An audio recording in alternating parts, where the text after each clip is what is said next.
Ya, aku tidak dapat berbuat apa-apa dari diriku sendiri.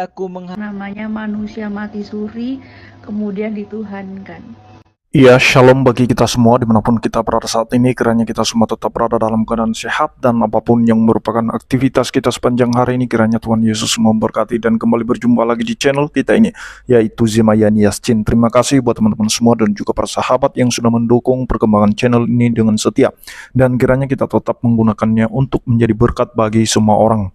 Nah, teman-teman, pada video kali ini saya membagikan kepada kita semua jawaban dari apologetik Kristen ketika ada saudara-saudara kita Muslim yang mempertanyakan tentang ketuhanan Yesus. Bahkan ada yang mengatakan bahwa Yesus itu tidak bisa berbuat apa-apa dari dirinya. Dan kemudian mereka menuduh bahwa Yesus itu mati suri, tidak benar-benar mati. Dan hal ini dijawab oleh apologetik Kristen termasuk Elia Myron, dan juga ada seorang murtad ketika dia masuk Kristen, dia mempelajari sejarah dan Alkitab, dia mengenal Allah yang benar di dalam Yesus Kristus. Mari kita simak videonya yang berikut ini. ya. Aku tidak dapat berbuat apa-apa dari diriku sendiri. Namanya manusia mati suri, kemudian dituhankan. Perempuan muda bagaikan wanita Korea ini secara implisit menyampaikan dalam narasinya bahwa Yesus Kristus mati suri sehingga tidak layak menjadi Tuhan. Lalu bagaimana kita menjawab tuduhan bahwa Yesus Kristus mati suri? Perlu Anda ketahui bahwa gagasan Yesus Kristus mati suri atau tidak benar-benar mati telah berlangsung selama ribuan tahun yang bermula pada abad ke-7. Bahkan dari hal tersebut dinyatakan bahwa Yesus Kristus melarikan diri ke India. Namun tentu saja hal tersebut tidak memiliki landasan sejarah yang akurat. Kematian Yesus Kristus yang disebabkan oleh penyalipan merupakan kematian yang bisa divalidasi oleh ilmu pengetahuan, di mana kematian Yesus Kristus terjadi secara perlahan yang disebabkan oleh afiksiasi. Di mana saat-saat menjelang kematian Yesus Kristus, ia berseru, "Ya Bapa, ke dalam tanganmu kuserahkan nyawaku," sebelum pada akhirnya ia mati karena berhentinya detak jantung. Yesus Kristus benar-benar mati, bukan mati suri, dikonfirmasi oleh para serdadu Romawi. Di mana serdadu Romawi datang untuk meyakinkan dan menegaskan bahwa Yesus Kristus telah benar-benar mati dengan menusukkan tombak ke lambung kanannya. Di mana tombak itu menembus paru-paru kanan Yesus Kristus dan juga jantungnya, di mana hal tersebut menyebabkan keluarnya cairan dan juga membran di sekitar jantung dan paru-paru. Tentu saja peristiwa dan fakta tersebut dikonfirmasi oleh saksi mata yakni Yohanes yang dituangkan di dalam Injilnya yang terdapat pada Yohanes 19 ayat 34. Jadi jika seseorang mengajukan gagasan atau argumentasi bahwa Yesus Kristus tidak benar-benar mati atau hanya mati suri, saya bisa menyatakan bahwa hal tersebut benar-benar salah dan hanya hayalan tanpa dasar. Di mana Yesus Kristus tidak mungkin bertahan dari salib. Karena salib merupakan bentuk kekejian yang begitu keji. Hal inilah yang membuat orang-orang Roma membebaskan diri dari hukuman tersebut. Namun pengecualian bagi kasus pengkhianatan besar. Jadi penafsiran yang menyatakan bahwa Yesus Kristus mati suri dan tidak benar-benar mati tentunya bertentangan dengan ilmu pengetahuan modern. Lagi pula, matinya Yesus Kristus merupakan kematian yang telah dinubuatkan oleh Nabi Yesaya. Oleh karena itu, mengenai nubuatan tentang Sang Mesias itu harus mengalami kematian, maka firman Allah harus digenapi, yakni Kristus benar-benar mati. Hal ini pula lah yang menjadi refleksi dan perenungan bagi orang-orang Kristen, bahwa Yesus telah mati menanggung hukuman dosa saudara. Yesus Kristus telah menerima hukuman yang seharusnya kita terima. Maka jika saudara menerima Yesus Kristus sebagai juru selamat, maka saudara juga turut menerima penggantian hukuman ini, maka saudara juga akan diselamatkan. Maukah saudara untuk menerima Yesus Kristus untuk menjadi juru selamat dan Tuhan Anda? Jawab sendiri. Yesus itu Tuhan atau Nabi? Oke. Dulu sebelum saya mengenal Taurat dan Injil, firman Allah yang sesungguhnya, ya, saya taunya Yesus itu hanya Nabi. Karena di dalam iman kepercayaan saya dulu, dikatakan Isa itu adalah Yesus Kristus yang ada di Injil di dalam kepercayaan orang Nasrani. Tetapi setelah saya membaca Taurat dan Injil secara keseluruhan, saya mengerti siapa Yesus. Yesus adalah Allah. Yesus adalah Tuhan. Karena Yesus itu adalah Ruh Allah. Ruh Allah sendiri. Ya, Allah mengutus dirinya sendiri mengambil rupa manusia, yaitu Yesus Kristus.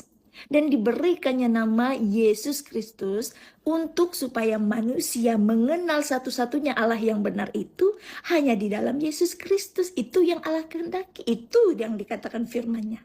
Ya. Jadi dari perjanjian lama dulu, dari Musa ya, Allah mau pakai Musa dan nabi-nabi lain untuk supaya manusia mengenal Allah itu. Tetapi manusia itu masih tidak bisa menyembah Allah yang tidak kelihatan itu, Allah yang roh, Allah yang zat itu. Makanya mereka masih membuat patung untuk mereka sembah, karena mereka mau yang nyata gitu loh.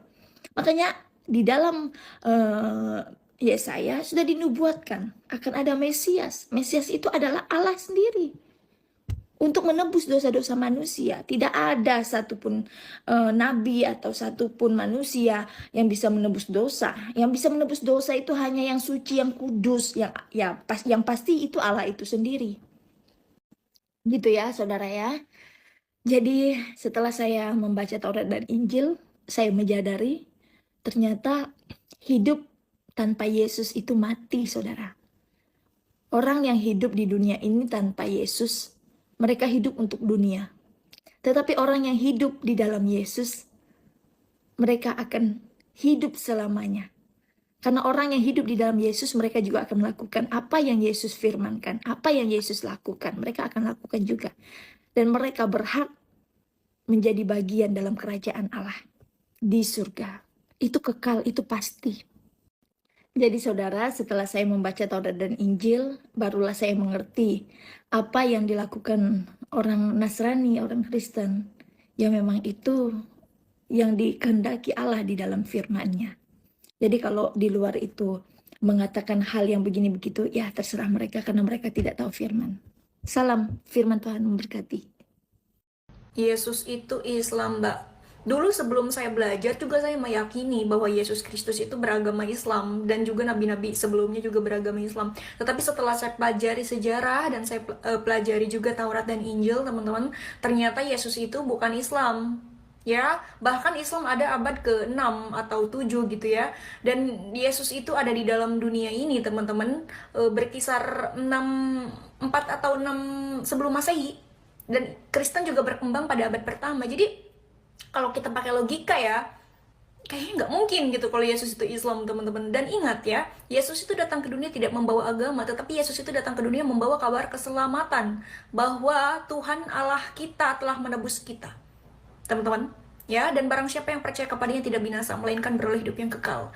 Itulah inti Injil adalah salib Kristus. Ya, inti Injil adalah salib Kristus, artinya adalah kabar baik, teman-teman. Haleluya. Jadi Yesus datang ke dunia tidak bawa agama. Tuhan itu datang ke dunia tidak bawa agama. Saya tekankan sekali lagi.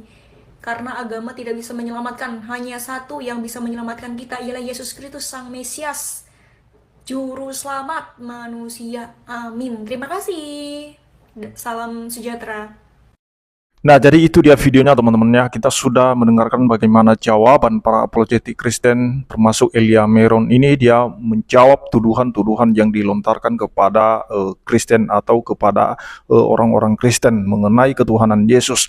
Dan luar biasa mereka bisa mempertanggungjawabkan iman mereka dan mereka bisa memberikan jawaban yang benar, tepat sesuai dengan apa yang tertulis dalam Alkitab, bahwa Yesus itu benar-benar mati.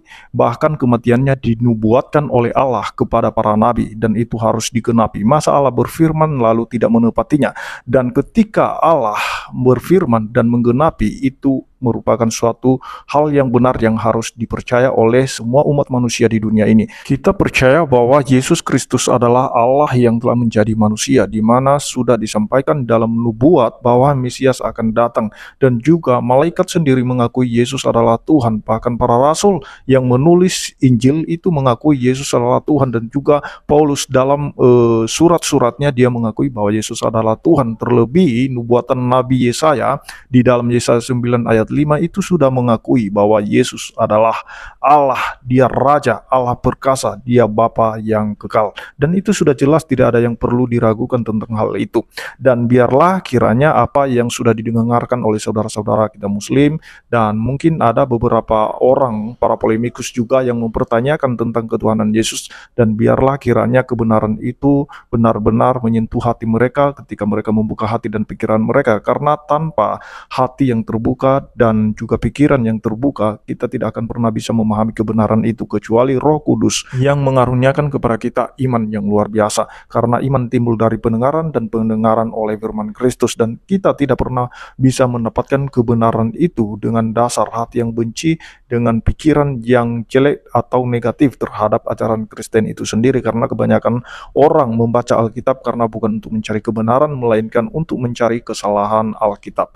Dan biarlah kiranya kita, setiap orang yang mendengar itu berbahagia. Kata firman Tuhan, berbahagialah orang yang mendengar. Dan juga Yesus berkata bahwa barang siapa yang tidak percaya bahwa akulah Dia, maka dia akan mati dalam dosanya. Dan kiranya kebenaran ini terus diberitakan kepada banyak orang, dan terlebih-lebih kabar baik tentang kematian Yesus yang sudah menebus manusia dari hukuman dosa.